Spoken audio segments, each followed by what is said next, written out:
Dragon అని పిలిస్తే ఇప్పటి వరకు బ్రూస్లీ గుర్తొచ్చేసేవాడు. ఎంటర్ ది డ్రాగన్ ఎఫెక్ట్ అది.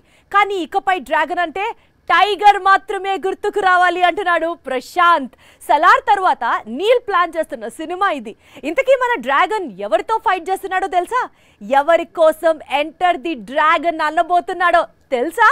ఇది ఎంటర్ ది డ్రాగన్ లో బ్రూస్లీ పంచ్ పవర్. ఇప్పుడు ఇదే టైటిల్ తో తన స్టార్ పవర్ చూపించబోతున్నాడు ఎన్టీఆర్. ప్రస్తుతం దేవరా రిలీజ్ ఉంది. ఆ తర్వాత వార్ 2 షూటింగ్ పెండింగ్ లో ఉంది. ఇవి రెండు కంప్లీట్ అయిన తర్వాత కేజీఎఫ్ డైరెక్టర్ ప్రశాంత్ నీల్ మేకింగ్ లో డ్రాగన్ అనే మూవీ చేయనున్నాడు టైగర్. టైటిల్ కు తగ్గట్లే ఇందులో తారక్ క్యారెక్టర్ చాలా పవర్ఫుల్ గా ఉంటుందట. జై లవకుశలో జై క్యారెక్టర్ ను ఫాలో అవుతూ కొంత నెగటివ్ షేడ్ కూడా ఉంటుందట. రష్మికను హీరోయిన్ గా ఎంపిక చేసినట్లు ప్రచారం సాగుతోంది. విలన్ రోల్ కోసం Animal villain Bobby Deol dates lock చేశారట. ప్రశాంత్ నీల్ ఫిల్మ్స్ లో విలన్ రోల్స్ చాలా స్ట్రాంగ్ గా ఉంటాయి. కేజీఎఫ్ సిరీస్ లో అధీరా క్యారెక్టర్ ట్రెండ్ సెట్ చేసింది. ఇప్పుడు డ్రాగన్ లోనూ బాబీ డియోల్ క్యారెక్టర్ హైలైట్ గా నిలుస్తుంది.